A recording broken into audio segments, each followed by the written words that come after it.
Good morning, good afternoon, good evening, wherever you are on the planet, and welcome to the Thursday, the 19th of May, Bull versus Bear webinar with Steve Miley on the call for trade day.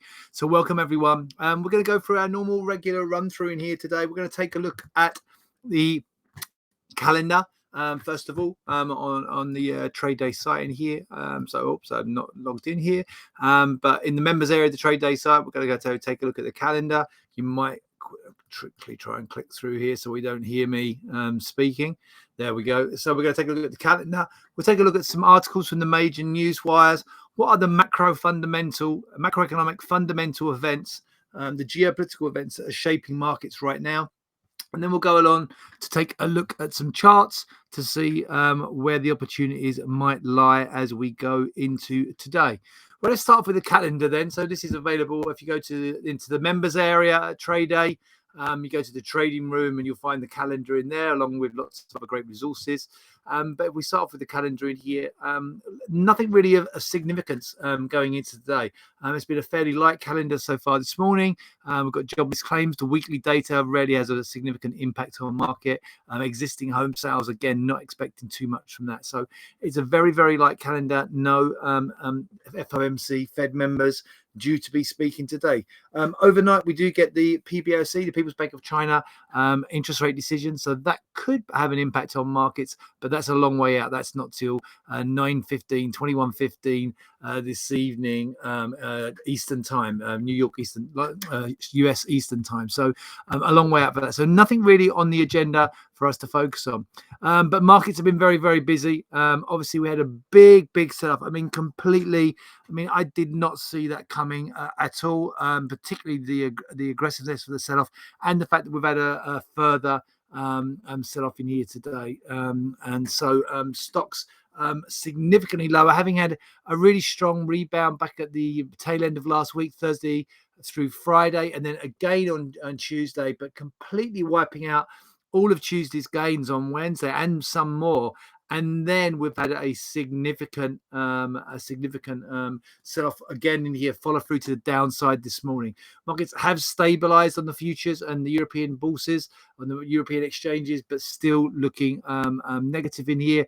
And on the back of that, you've seen the dollar re-strengthen.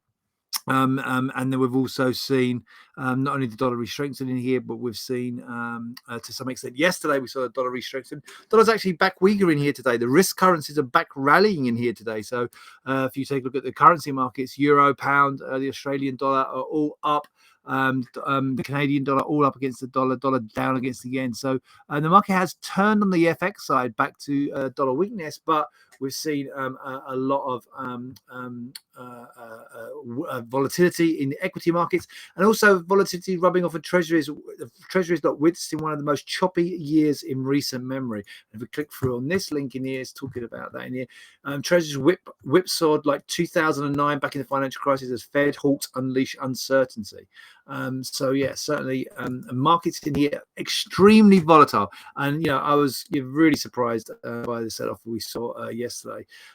So China's top dividend warning a phone call with National Security Advisor Jake saying that increased support for the from the US for Taiwan will lead to a dangerous situation. This is the last thing we need, obviously. More military, more global tension, geopolitical risk, as the US stepped up its backing for Taiwan in the wake of Russia's invasion of Ukraine.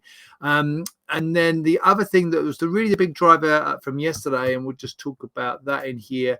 So stock rout deepers on earnings doubts, okay? Bonds rally. And so US futures signal more losses ahead of American equities opening up. Technology sell-offs extended in Asia and Europe. The dollar actually weakening this morning, having strengthened back yesterday. And the big really, where is the article that I'm looking for in here? The big driver yesterday, and one of the main drivers, was concerns around the US economy and the potential for recession.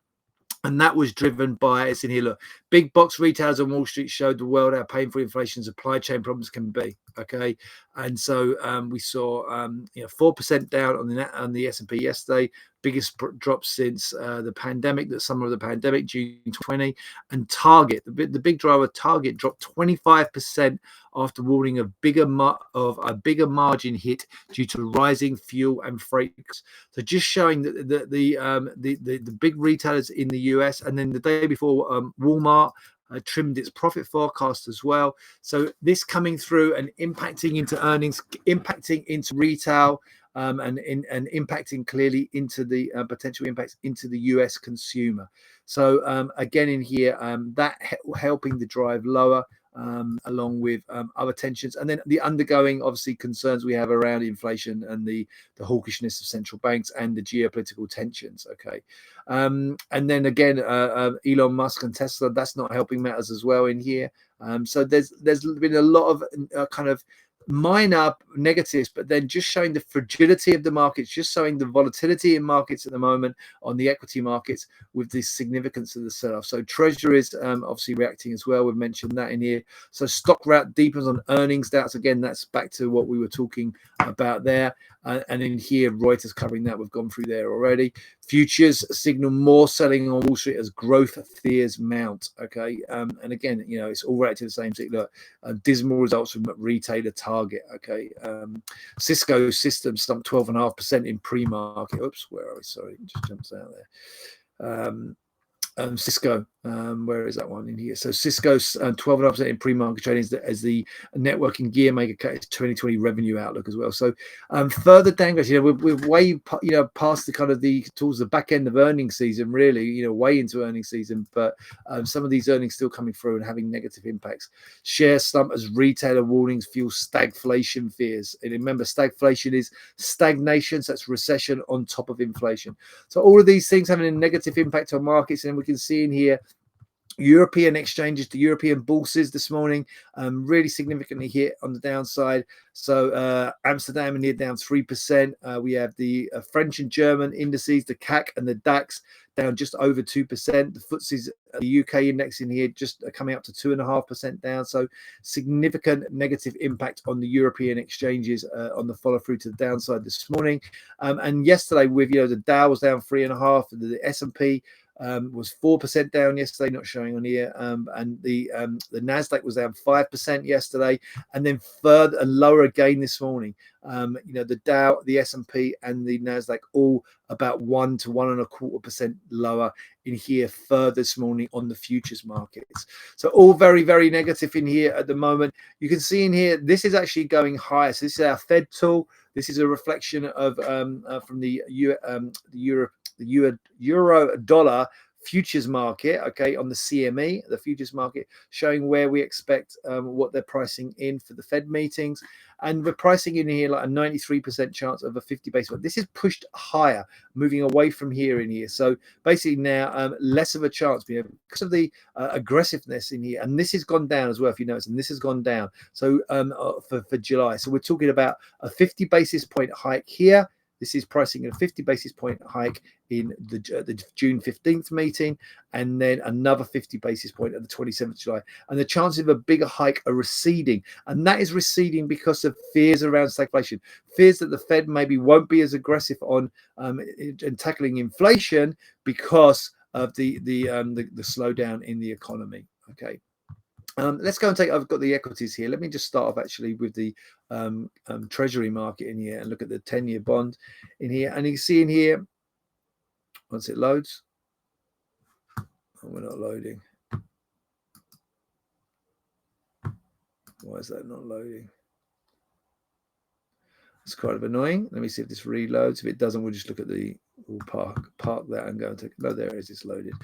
So here you can see treasuries in here pushing back to higher prices. Okay, a strong rally yesterday and back higher, having rallied in here back through the early part of May, the mid to early part of May. The market started to dip back lower and then pushing back higher. Remember, it is higher prices, lower yields. Why are we going to lower yields? Because just what I said just there, concerns around stagflation, was concerns about a recession and a move into bonds as a safe haven, and also a maybe potentially less hawkish tone from central banks because of the negative potential impact of future recessionary pressures. Okay, even though inflation is obviously clearly a massive problem, we're seeing bond yields going to bond yields going to lower yields, higher prices in here. Okay, and if we go and take a look at the equity markets, I mean, yesterday we had that kind of small dip in here. Why is this needing me to refresh each time? Kind of frustrating. Let me just reload it again. I'm not sure why this is not loading of its own accord, but it's going to be annoying. But yeah, so this is a huge move down, and you compare and you say like the biggest down move since June for the S&P, June 2020 that was, right? A massive down move yesterday. We were down about 1.5% or something. We had that really big up day the day before. We were trading in here yesterday, and when we came on the webinar, it dipped lower, and I was like, oh, okay, it's a bit of a they're talking about a bit of fizzled out. Yeah, but then this is a massive move, not only giving all of Tuesday's gains back, but then wiping out all the gains back to Friday. And then overnight, look, we've got all the way down and got really close to. So the low in here from last Thursday, when we were there, intraday rebound. And this, for me, I thought we'd put a base in. I really did think there was we were at 40, when we were here on Friday, I was at 25, only 25%. When we were up here yesterday, I was, on Wednesday, I was like, okay, we're now probably 40 to 45% chance that a bottom has gone in and the market is now it may not go all the way back up to the highs, but we're not going to retest this low in here for at least a few weeks. Well, literally 2 days later, not even 2 days later, we're back right down on that low, huge sell-off in here. But that low, interesting though, we have been right down to that low overnight and have rebounded off that low. Now, I'm not getting all bullish, right, considering the price action yesterday. But I don't think this is a clear-cut case of bearishness. So if we take a look at the low from yesterday, the low from last week, from Thursday, was at 38.55. Yet this morning's low, 38.56.00 on both of them. So the market has respected that low and rebounded from that low. And if we step in now, we've got a 15-minute chart in here. It's going to make me reload every time. It's just not happy switching tabs for some reason.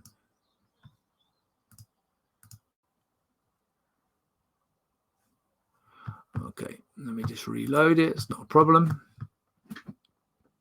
We're in no massive rush. Oh, no, it doesn't even want to reload.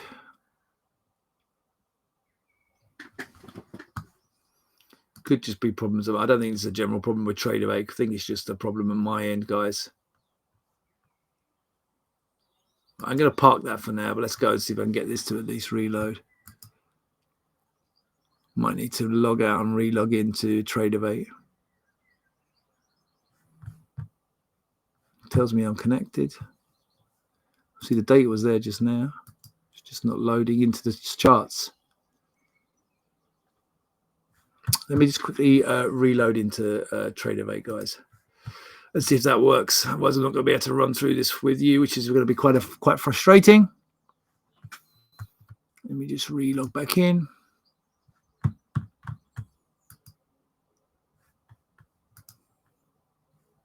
Seems to have helped.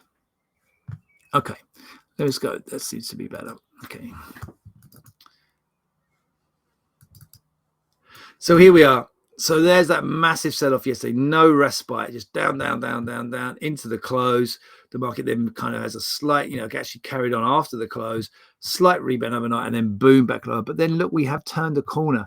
Now, I don't want to be getting all bullish, right? But the obvious trade in here is to be long and to have a stop below the lows, as a day trade, or stop below one of these impulse candles in here. This is a 15-minute chart. I'd be inclined to venture along now. Now, I'm sure some of you guys think I'm an eternal bull in here. We did hold the low, though, right? We did hold at the low, by one index point. We have turned. It got some impulsive candles. Buyers did come back in. Remember, last Thursday, last Friday, and this Tuesday, and then we had this wipeout day yesterday. What is going on with the feed here? Very frustrating. Let me just refresh. If this doesn't work this time, guys, I'm gonna kind of give up. I'm not sure what's going on in here. So I'm just going to have to throw it out there that, I'm sorry, I'm not going to be able to get all the details in here. I mean, I'd be cautiously long, cautiously going into the day long, given the rebounds we've had, given the rebounds. Let me just relog in one more time. No, it's not even going to let me relog in there. Okay, my apologies, guys. Right, I'm going to wind the web up, but I'd be very cautiously long going into today. Okay, I mean, I can't be aggressively long given the price action yesterday. And if it starts to break down, if it starts to roll over again, you can flip and be short. Yeah, I'm not precious on these directional views right now. Okay, but I mean, I'd be entering into today thinking there's a potential for a bounce in here. It was a massive down day yesterday. The market's obviously very, very oversold intraday. It's gone lower again today. Dip buyers have been coming in. We've got no new news coming now. If it rolls over and goes south again, boom, you're short. But NASDAQ, S&P, whichever your choice in here. But for now, I would just be cool. I mean, I'm just going into the open into the US cautiously, very cautiously bullish, with looking for a rebound, but ready to flip that into the short side if we see any kind of rollover from this slight rebound we've seen in the last hour or so.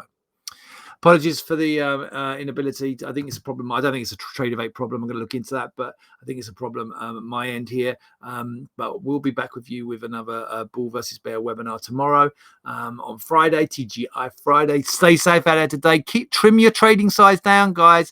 Volatility is massively high. You can easily get stopped out on the evaluation challenge. Don't be getting yourself stopped out in here. Don't be breaking the rules, okay? Trim the trading size down. There's plenty of volatility in there. You can trade on the micros. You can trade much smaller size and still make decent profits in these markets the way they're moving. So think about doing that. Keep your powder dry for the future. And and I'm going to wish you all a great trading day. Take care. Bye.